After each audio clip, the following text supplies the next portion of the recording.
जब गर्भ में थे तो कौन सा नाम था तुम्हारा? गर्भ में थे तो ये नाम मिला हुआ है जगत से बाहर। जो गुरु जी से मिला हुआ वो प्रभु का है नाम। जैसे श्यामा शरण, तो श्यामा जी की शरण है, ये हमें हर समय याद दिलाता रहता है गुरु जी की कृपा से। माधव शरण हर समय हमें याद दिलाता रहता है कि हम प्रभु की शरण में हैं। नाम रोशन हो जाए। अरे नाम अपने हृदय में रोशन करो, भगवान का नाम का प्रकाश हृदय में करो, अपने नाम का नहीं। तो कह रहे सर्वप्रथम इस मार्ग में चलने पर ये वासना को पहले ही समर्पित कर दो। हमारा नाम संसारिक मिट गया और गुरु ने रख दिया भागवतिक। अब हमको हर समय ध्यान देना है। अगर नाम की जय बोली जाती तो गुरु जी ने दिया है। अगर कोई नाम का कीर्तन करता है, नाम की पूजा कर, गुरु जी ने दिया है। हमारा नाम तो गुरु जी के चरणों में समर्पित हो गया था। ये तो गुरु प्रदत्त नाम है। अगर गुरु प्रदत्त नाम की भावना को आप देखो तो शुद्ध भगवान का स्वरूप है वो।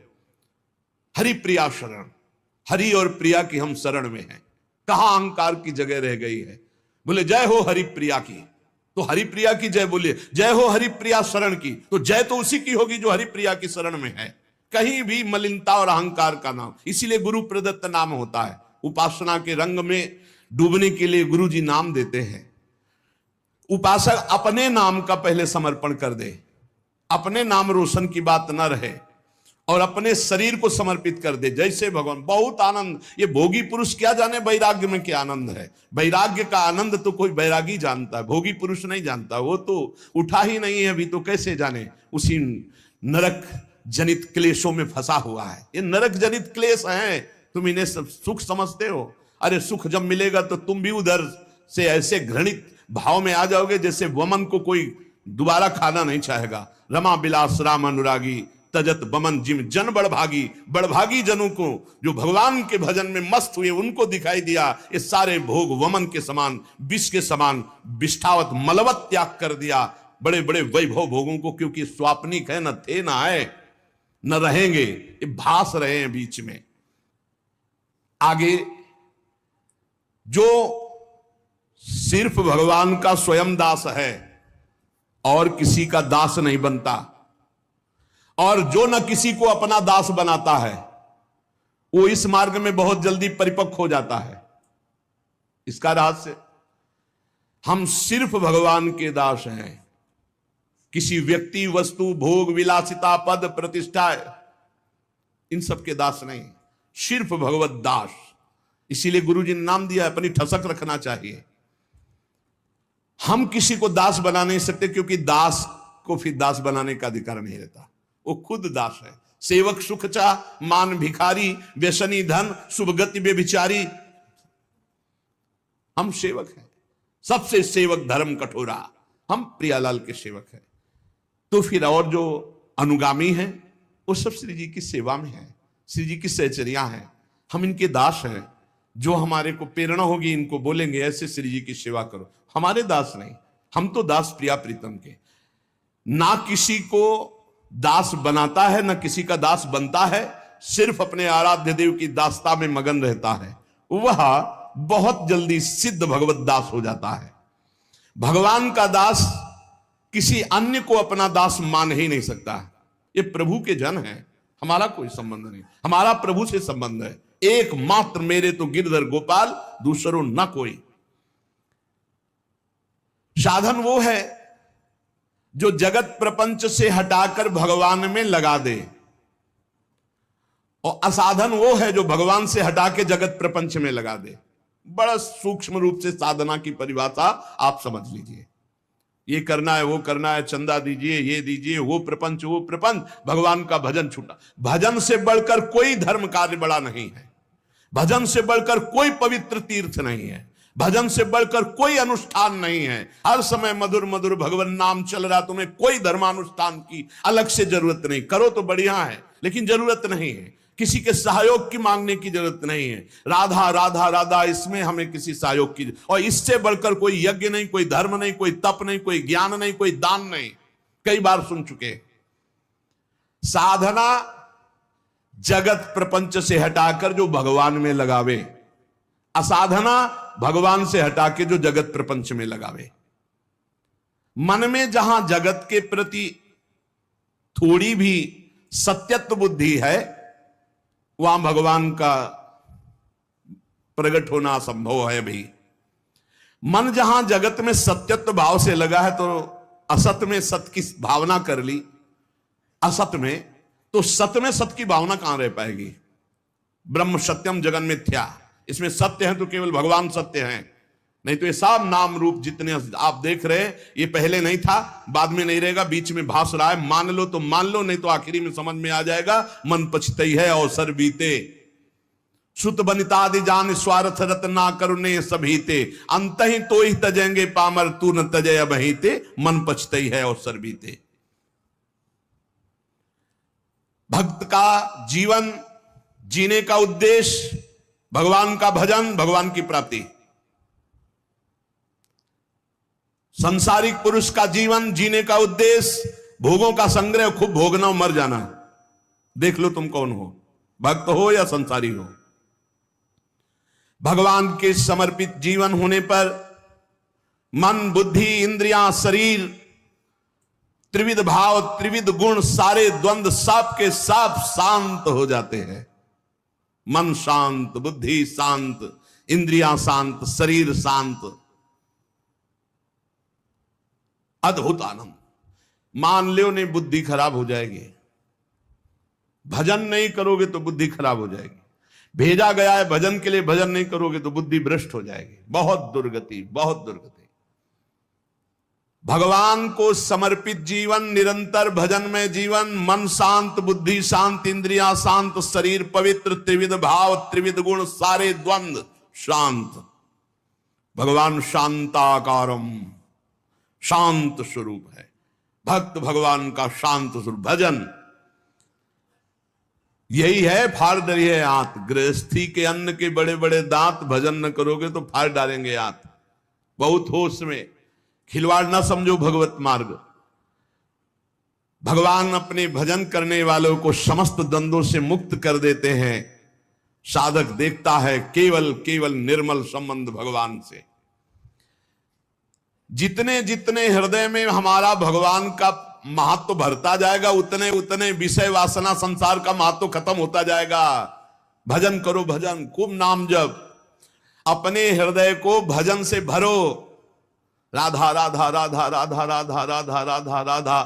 तो जब भजन भरोगे तो अंदर गंदगी भरी हुई वो निकलेगी। तो घबराना मत कि अरे मन बड़ा चंचल हो रहा है, बड़ी गंदी बातें आ रही भजन करते समय।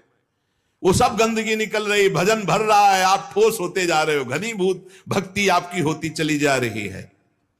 जितने जितने भगवान और भजन हमारे हृदय में भरते जाएंगे, उतना उतना संसार और विषय विकार हटता जाएगा।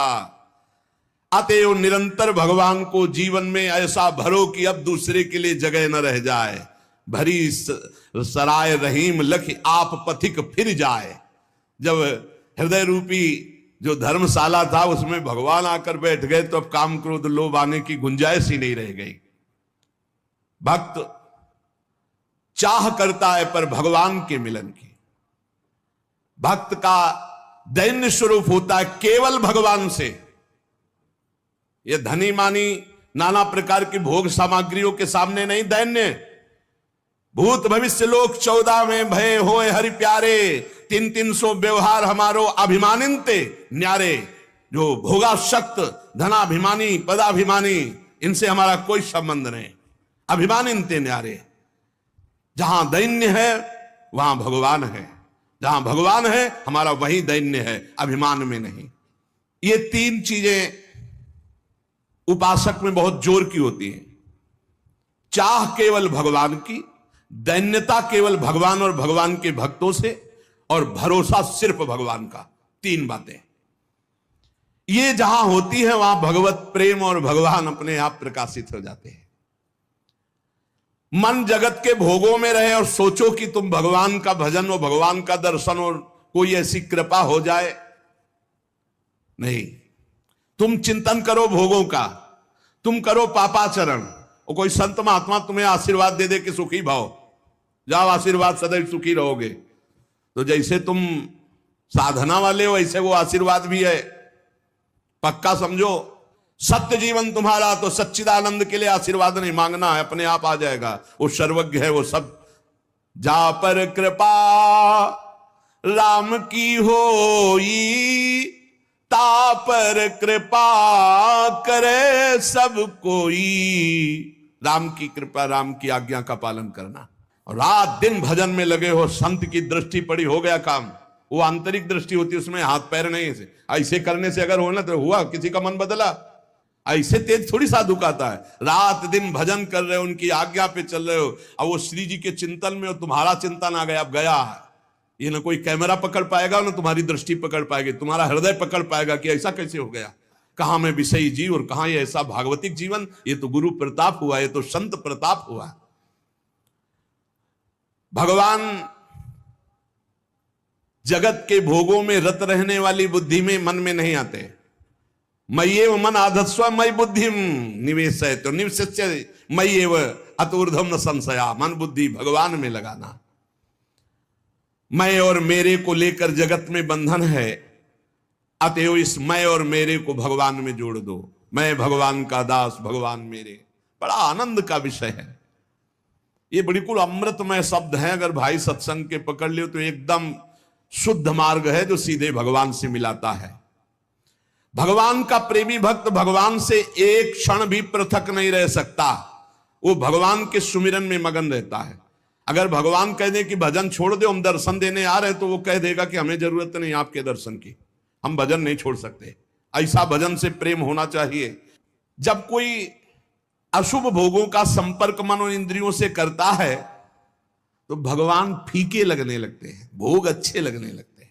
और जब कोई भजन में मन और इंद्रियों को सब, तो भोग फीके लगते हैं, भगवान अच्छे लगने लगते। तुम ये पसंद करो, भगवान को अच्छा पसंद करना चाहते हो या भोगों को अच्छा। तो जैसे कल चर्चा की थी कि उद्देश्य तो बनाते हैं भगवत प्राप्ति का, लेकिन रुचि रखते हैं भोगों की। जब रुचि और उद्देश्य दोनों एक हो जाएंगे तब हमारी साधना परिपक्व हो जाएगी।